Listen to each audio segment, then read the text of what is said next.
नमस्ते दोस्तों, कहानियों की दुनिया में आप सभी का स्वागत है। आज हम सुनने जा रहे हैं शरत चंद्र चट्टोपाध्याय द्वारा लिखी बांग्ला उपन्यास शुभदा का हिंदी रूपांतरण का भाग 2। तो चलिए सुनते हैं।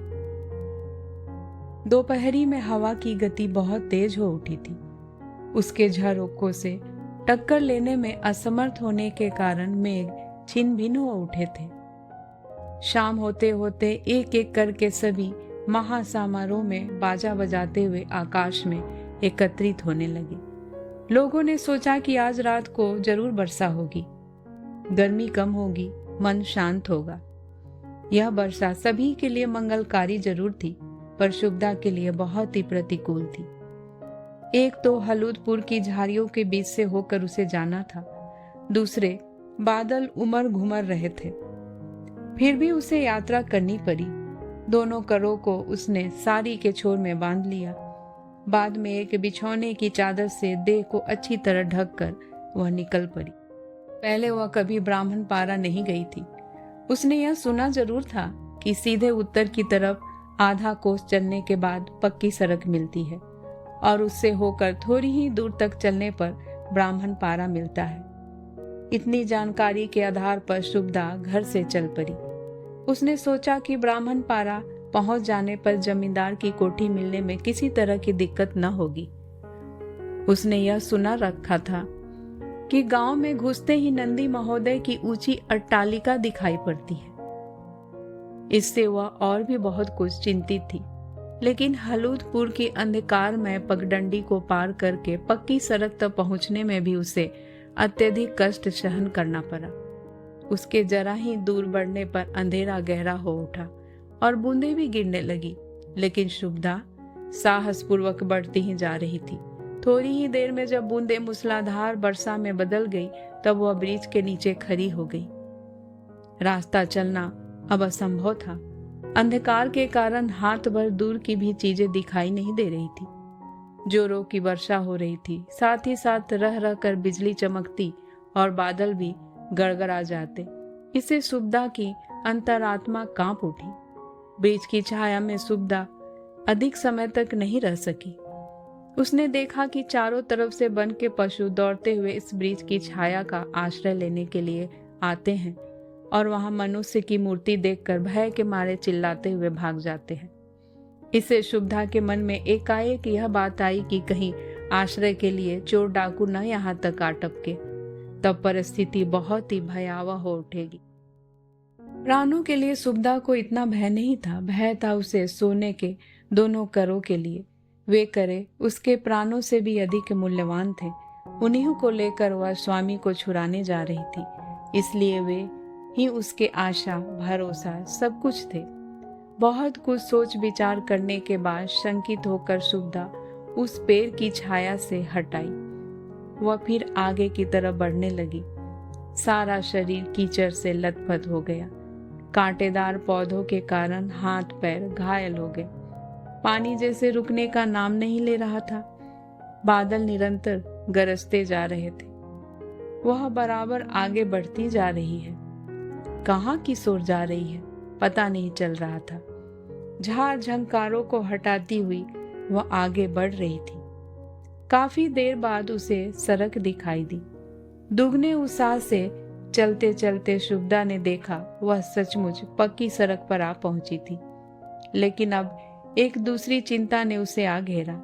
जब तक उसे रास्ता नहीं मिल सका था, तब तक वह केवल इसी चिंता में थी कि मैं किस तरह से निर्दिष्ट स्थान तक पहुंच पाऊंगी।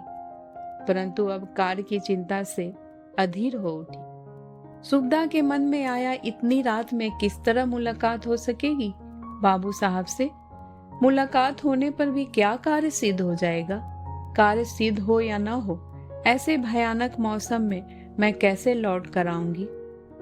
इसी तरह की कितनी ही बातें सोचते सोचते शुभदा ने ब्राह्मण पारा में प्रवेश किया।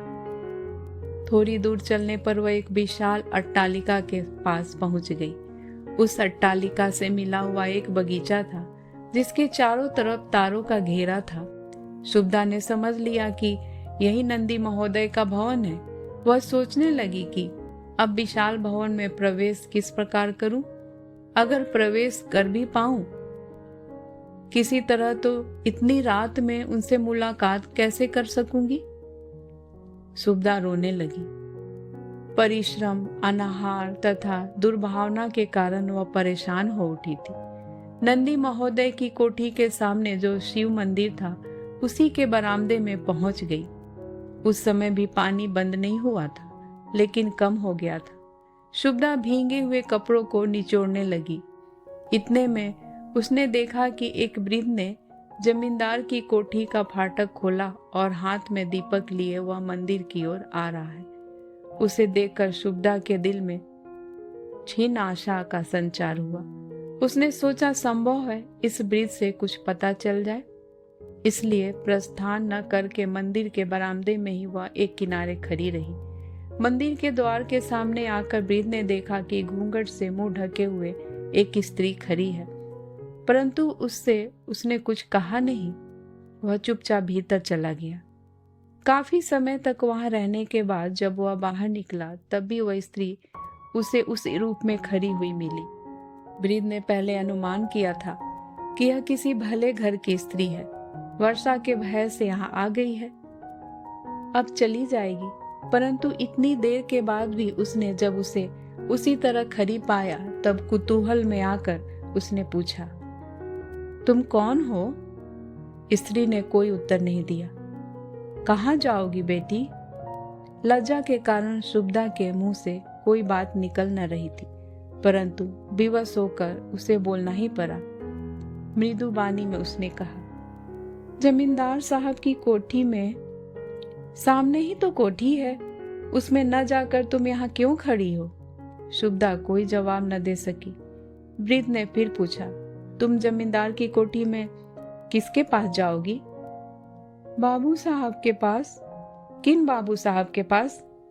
भगवान बाबू साहब के पास।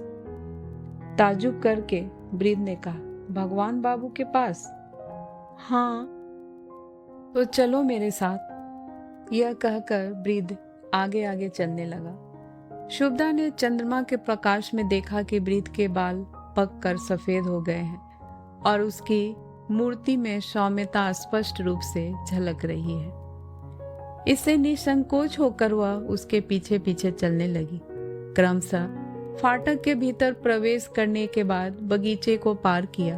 अंत में एक कमरे का दरवाजा खोलकर वृद्ध ने कहा, इस कमरे में चली आओ। शुभदा ने कमरे में प्रवेश किया। खूब सजा हुआ कमरा था। सारे फर्श पर कीमती गलीचा बिछा हुआ था।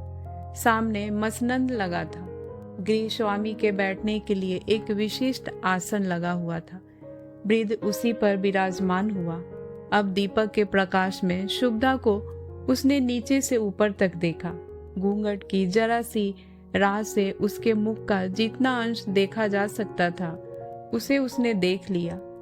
कोई ऐसा भी समय था जबकि शुभदा रूपवती थी।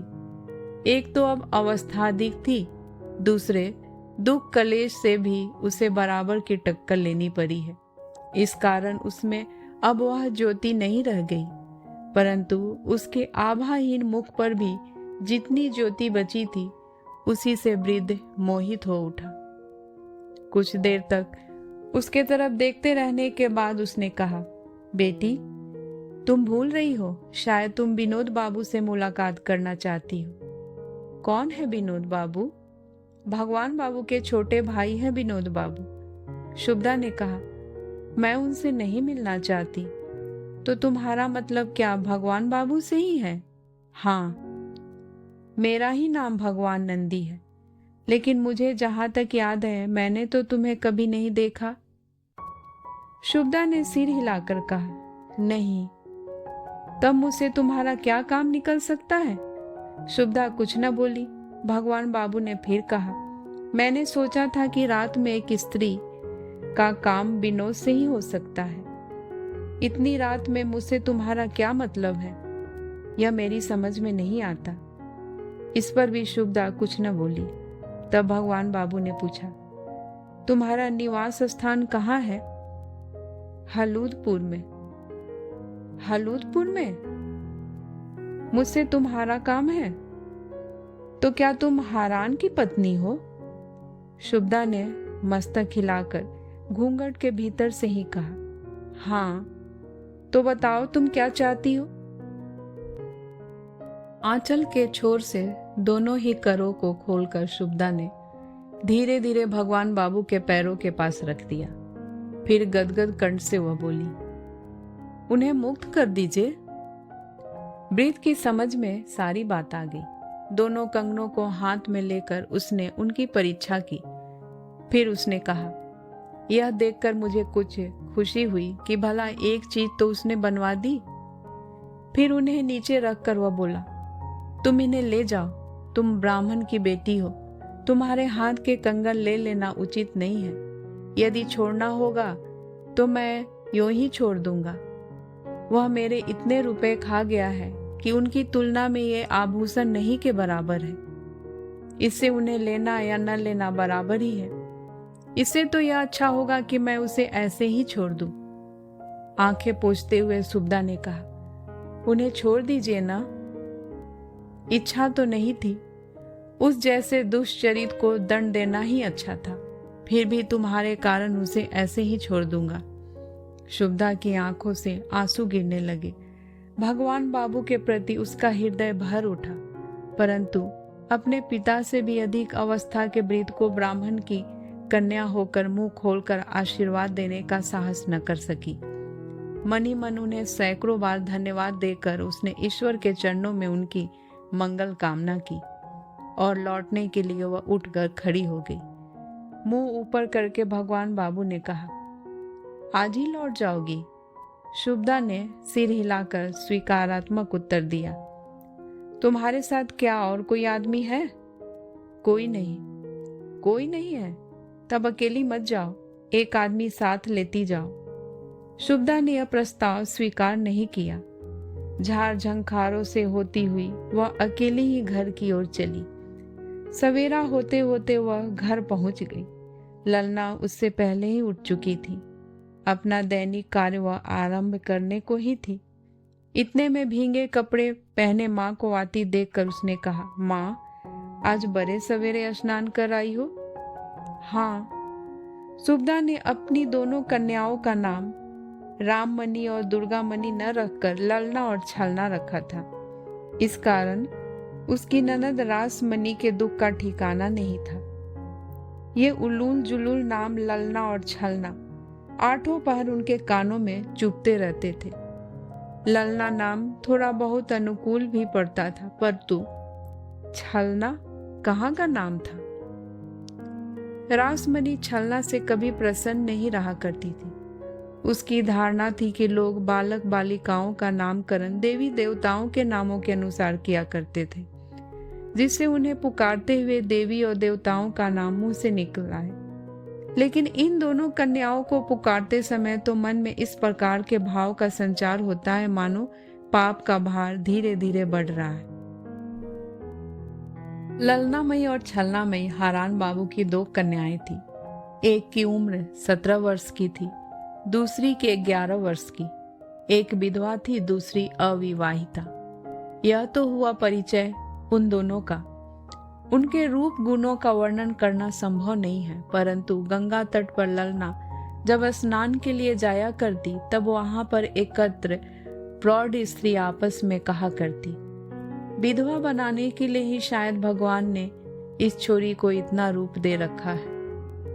ललना दूसरी ओर मुंह फेर कर जल में डुबकियां लगाया करती। 9 युवतियां भी कानाफूसी किया करती।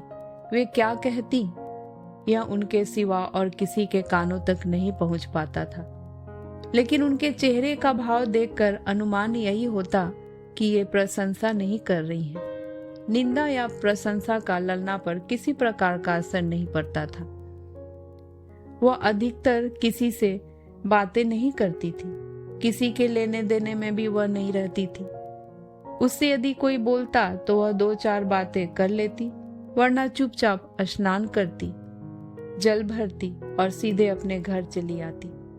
छलना का स्वभाव अवश्य ललना से सर्वथा विपरीत था। वह बातें अधिक किया करती थी, दूसरों की बातों में दखल देना उसे बहुत प्रिय था।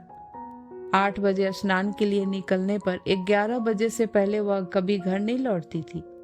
आभूषण न होने के कारण वह प्रायः अप्रसन्नता प्रकट नहीं किया करती थी। चौके में बैठने पर वह प्रायः इस बात के लिए कलह किया करती कि मोटे चावल का भात मुझसे नहीं खाया जाता। किसी किसी दिन तो किसी मछली के अभाव के कारण वह थाली ठेल दिया करती थी। दिन भर में उसके इस तरह के सैकड़ों कांड हुआ करते थे। छलना के भी रूप की तुलना न थी। तपाए हुए सोने जैसा उसके शरीर का रंग था। गुलाब के फूल के समान मुख था, जिस पर भौवें मानो किसी ने तुलिका से चित्रित कर दी थी। पान खाने के बाद अपने पतले पतले दोनों होठों को लाल करके एकांत में बैठकर छलनामयी दर्पण में जब अपनी कांति देखती, तब वह स्वयं गौरवान्वित हुए बिना नहीं रहती। मनी मन वह कहती, इस उम्र में मुझे जब इतना अधिक सौंदर्य है, तब जवानी आने पर तो पता नहीं क्या दशा होगी। छलनामयी अपने यौवन काल की मधुर मूर्ति की प्रायः कल्पना किया करती। वह मनी मन सोचा करती, उस समय कितने आभूषण होंगे मेरे शरीर पर। यहाँ करे होंगे, यहाँ अनंत होगा, यहाँ हार होगा, यहाँ चिक होगा और यहाँ कंठा होगा। इसी प्रकार जितने तरह के आभूषण शरीर के जिस जिस अंग में धारण किए जा सकते थे, उन सभी को प्राप्त करके धारण करने की कल्पना वह किया करती थी। कल्पना के इस आनंद का वह अकेली ही नहीं उपभोग किया करती थी, बल्कि दौड़ती हुई वह बड़ी बहन के पास पहुंच जाया करती। ललना पूछती, क्यों री, तू दौड़ क्यों रही है इस तरह? क्यों दीदी, मेरे शरीर का रंग क्या पहले से कुछ काला हो गया है? क्यों हो जाएगा काला? नहीं हुआ। अच्छा दीदी, हमारे गांव में क्या कोई ऐसा पुरुष है जो भविष्य की बातें बतला सकता है? क्यों? अपना हाथ दिखाऊंगी। क्या करोगी हाथ दिखाकर? मैं चाहती हूँ कि कोई हाथ देखकर यह बताए कि बड़ी होने पर मुझे पहनने को आभूषण मिलेंगे या नहीं। ललना के नेत्र आंसुओं से भींग उठते। वह कहती, तुझे आभूषण खूब मिलेंगे बहन, तू राजरानी होगी। छलना शर्म से लाल हो उठती, उठकर भाग जाती। वह मनी मन कहती, मैं केवल यही पूछ रही थी कि मुझे पहनने के लिए आभूषण मिल सकेंगे या नहीं। राजरानी होने या न होने की बात किसने पूछी है? किसी किसी दिन आकर वह पूछती, दीदी हम लोगों के पास कुछ क्यों नहीं है? ललना जवाब देती, हम लोग दुखी हैं इसलिए। हम लोग इतने दुखी क्यों हैं दीदी? गांव में और कोई तो नहीं है जो हम लोगों की तरह रहता हो, हम लोगों की तरह दुख भोगता हो। ईश्वर ने जिसकी जो दशा कर दी है, उसे उसी दशा में रहना होता है। ईश्वर ने और तो किसी की ऐसी दशा नहीं की, हमारी ही क्यों की है?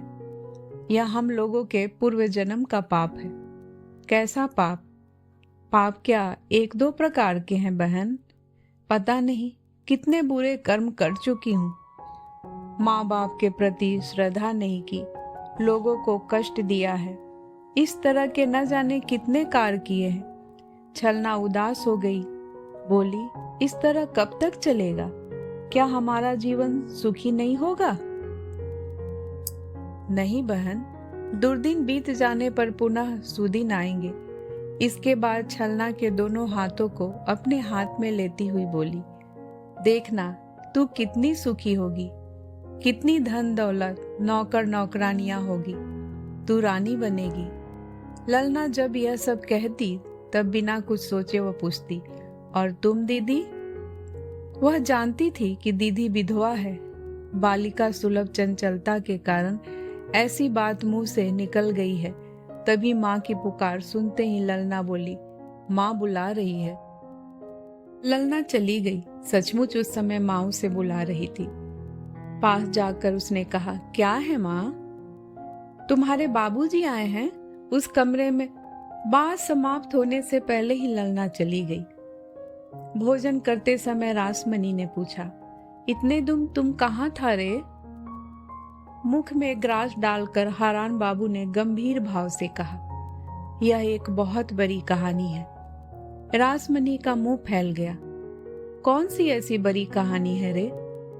मुंह का ग्रास गले से नीचे उतार कर हारान बाबू ने पहले की ही तरह गंभीर मुख से कहा, बहुत बड़ी कहानी यह है कि मस्तक के ऊपर से प्रलय की आंधी निकल गई। रासमणी के आश्चर्य की सीमा न रही। चिंता भी उनकी अनंत थी। प्रायः रूंधे गले से वह बोल उठी, साफ साफ क्यों नहीं बतलाता हारान? क्या हो गया था तुझे? गंभीर मुख पर जरा सी मुस्कुराहट लाने का प्रयत्न करते हुए हारान चंद्र ने कहा, क्या हुआ था? चांद के कलंक की बात जानती हो ना? नंदी बाबू ने मुझ पर गबन का मामला दायर किया था। मामला दायर किया था? हाँ, लेकिन झूठ के बल पर वह कहाँ तक चलते? किसी तरह का सबूत वह न दे सके। इससे मुकदमा जीत कर आज घर चला आया हूं। सुबदा ने घूंघट की आड़ में ही आंखें पोंछी। रासमणी ने नंदी बाबू की भूरी भूरी मंगल कामना की। कुटुंबियों सहित उनकी मुक्ति के लिए उन्होंने दुर्गा जी के चरणों में बहुत तरह की प्रार्थना की। बाद में उन्होंने कहा, लेकिन क्या वह अभी नौकरी पर रखेंगे? हारान बाबू ने आंखें लाल लाल करके कहा, नौकरी पर रखेंगे? अब मैं उनके यहाँ नौकरी करने के लिए जाता ही कहाँ हूँ? इस जन्म में मैं उस हरामजादे भगवान नंदी का मुंह फिर देखूंगा? अगर जिंदा रहा तो इस अपमान का बदला लेकर ही रहूंगा। जिस तरह उसने मुझे अपमानित किया है उसी तरह उसका भी अपमान करूंगा। रासमणी कुछ भय तथा विस्मय से अपने वीर भाई की तरफ ताकती रह गई। फिर मृदु कंठ में बोली, लेकिन उस अवस्था में खर्च आदि? बात काट कर हारान चंद्र ने कहा, इसके लिए तुम क्यों फिक्र कर रही हो? दीदी, पुरुष होकर पृथ्वी पर जन्म ग्रहण किया है मैंने। कल ही किसी जगह नौकरी ठीक कर लूंगा। हारान चंद्र ने जो कुछ कहा उस पर रासमणी ने पूर्ण रूप से विश्वास कर लिया हो, यह बात नहीं थी। फिर भी उन्होंने किसी तरह धैर्य का सहारा लिया। अत्यधिक निराशा के कारण जब मनुष्य का हृदय द्वेष से व्यग्र हो उठता है, तब वह झूठी आशा को भी सच मानकर उस दुर्भावना से मुक्त होने के लिए प्रयत्नशील हो उठता है। यही हाल रासमणी का भी हुआ। उन्होंने मन को समझाया, बहुत संभव है कि हारान जो कुछ कह रहा है उसे कार्य रूप दे दे। कोई आश्चर्य नहीं कि इस संकट काल में उसकी आंख खुल जाए। कुछ क्षण तक मौन रहने के बाद उन्होंने कहा, जो तुम्हें अच्छा मालूम पड़े वही करना, परंतु कुछ किए बिना चलेगा नहीं। हाथ पर हाथ रख कर बैठे रहने पर इस बाल बच्चेदार परिवार की विपत्ति की सीमा न रहेगी। एक लंबा चौड़ा उत्तर देकर हारान चंद ने भोजन समाप्त किया और वह चौके से उठकर बाहर आए। अब उनकी भेंट माधव से हुई। पिता के आगमन का हाल उसे मालूम हो गया था, इसलिए वह उत्कंठित होकर अभी तक सया पर बैठा हुआ था। पास आकर हारान बाबू ने पुत्र की पीठ पर हाथ फेरा। उन्होंने कहा, कैसी तबीयत है तुम्हारी माधव? आज अच्छी है बाबूजी, परंतु तुम इतने दिनों तक आए क्यों नहीं? हारान चंद कोई उपयुक्त उत्तर खोज रहे थे, परंतु माधव ने उसके लिए प्रतीक्षा नहीं की। वह फिर बोल उठा, तुम तो मेरे लिए दवा लाने गए थे ना? दवा ले आए हो? हारान चंद ने सूखे हुए मुंह से कहा, ले आया हूं। अच्छी दवा है? उसे खाते ही अच्छा हो जाऊंगा? अच्छे हो जाओगे। अत्यंत प्रसन्न होकर बालक ने हाथ बढ़ाया और कहने लगा, तो लाओ। अब हारान चंद संकट में पड़ गए। जरा इधर उधर करके उन्होंने कहा, इस समय नहीं, रात में खाना। बालक इस बात से संतुष्ट हो गया। बहुत ही धीरे से हंसकर उसने कहा, अच्छी बात है, रात में ही खाऊंगा। कुछ क्षण तक पिता की ओर देखकर उसने कहा, बाबूजी, मेरे लिए एक अनार खरीद लाना। लाओगे ना? हरान चंद ने सिर हिलाकर प्रकट किया, ला दूंगा।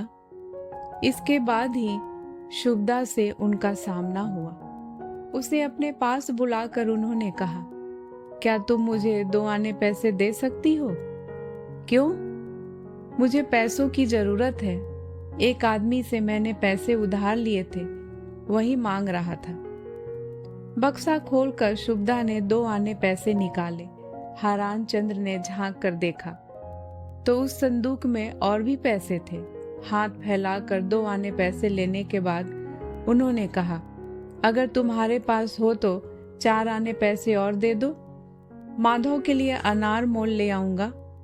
शुभदा ने कातर भाव से एक बार स्वामी के मुंह की तरफ देखा।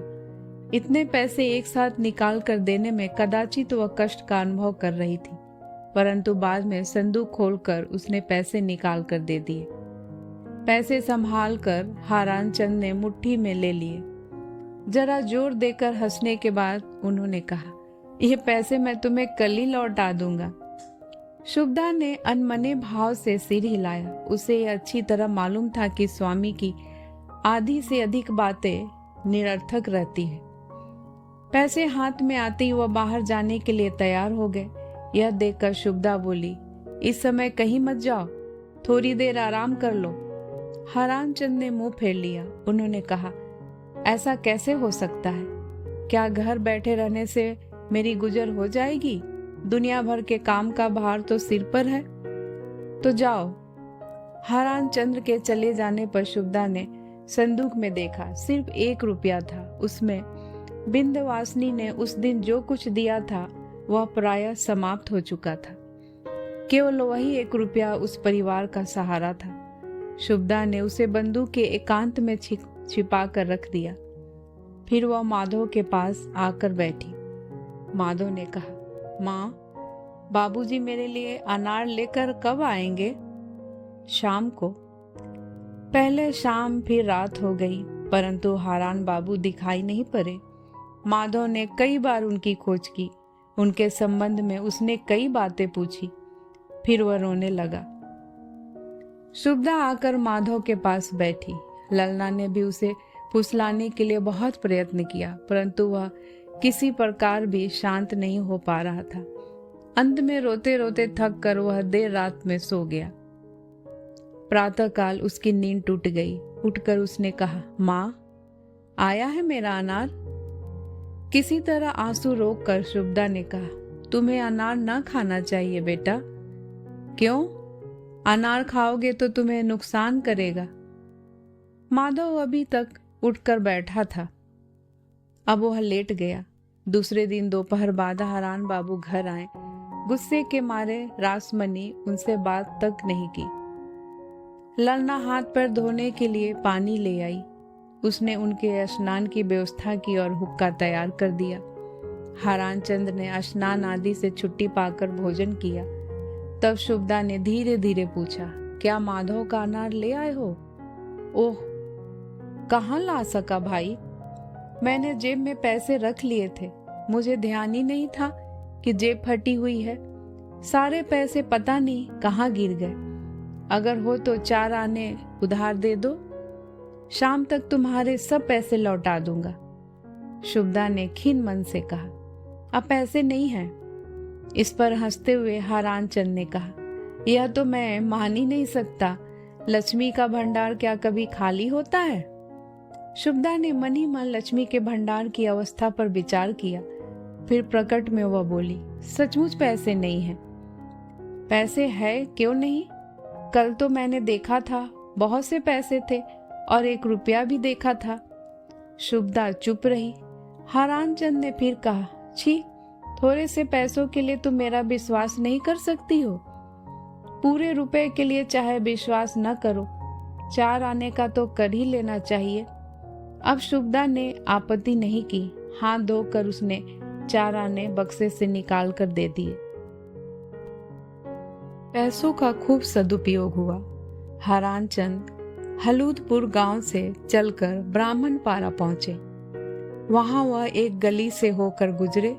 थोड़ी ही दूर बढ़ने के बाद चटाई से घिरे हुए एक घर में उन्होंने प्रवेश किया। वहाँ बहुत से लोग इकट्ठे होकर कोने में बैठे हुए थे। कहानी सुनने के लिए बहुत बहुत धन्यवाद। शेष कहानी अगले भाग में। तब तक के लिए नमस्कार।